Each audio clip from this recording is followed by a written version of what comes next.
Okay, so here we go. So today we have do nudges reduce disparities and choice architecture compensates for low consumer knowledge. The three types of nudges covered in the AMA Society's presentation were defaults, sorting, change of options. On the left here we have three screenshots. The first one is a picture of defaults on Amazon. We have the delivery option default of 4 to 5 business days. On the right is the sort by default when you're trying to select or search for products on a company's website. And then on the bottom here, we just have a consumer overwhelmed with choice overload. And it's just an example of how there's of the change number of options nudges. So the question we are asking ourselves today is, do nudges reduce disparities among different consumers? And there's two examples of this. There's two studies that the AMA Society did. First involved the credit card payment, and the second involved the retirement method. So we're going to take a look at those two right now. In the first study with the credit card, we have financial decisions.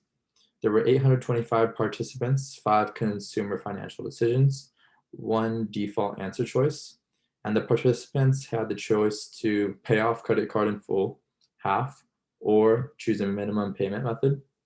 And these choices were based off socioeconomic and educational status. So the nudges depended on those two statuses.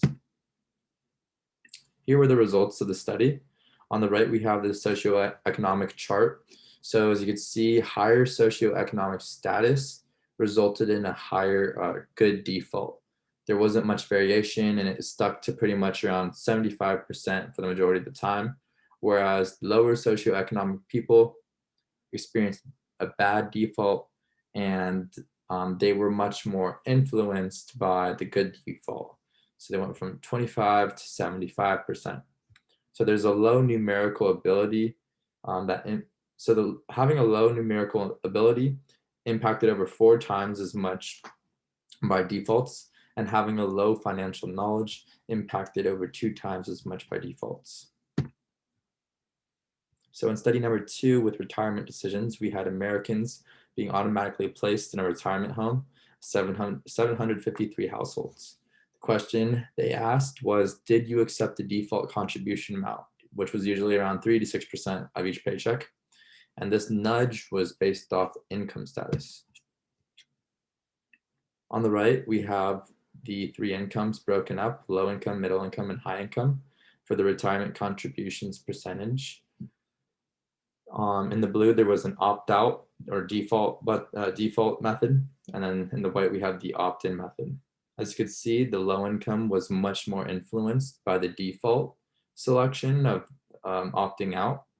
There was about a 2% or 1.5% increase in the percentage of income contributed to retirement just from the default alone. With middle income and high income, there wasn't as much variation between the two. It was pretty much consistent. So that just goes to show how certain groups, certain people you segment to and give the default to are going to be much more influenced than other groups.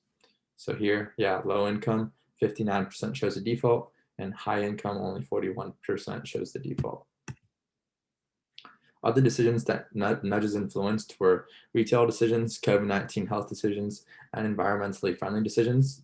These 3 were covered briefly in the presentation by MA, but they're kind of skipped over just because of a time shortage. And some of the key takeaways that AMA noted were that nudges could influence vulnerable consumers, socioeconomically low income and low educated people. And then nudges can also reduce or increase disparities depending on the nudge, depending on if it's a positive or a negative nudge.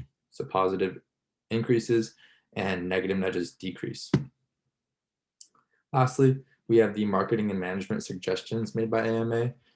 Their suggestions are that companies should focus on nudging vulnerable consumers because they're the most influential. So use segmentation. For example, we had this example back here, low income. We want to segment towards low income consumers as opposed to middle and higher income because they're not as influenced with defaults.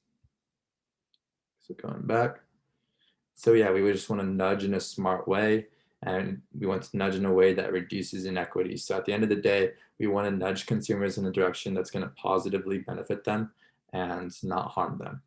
So yeah, thank you guys for listening.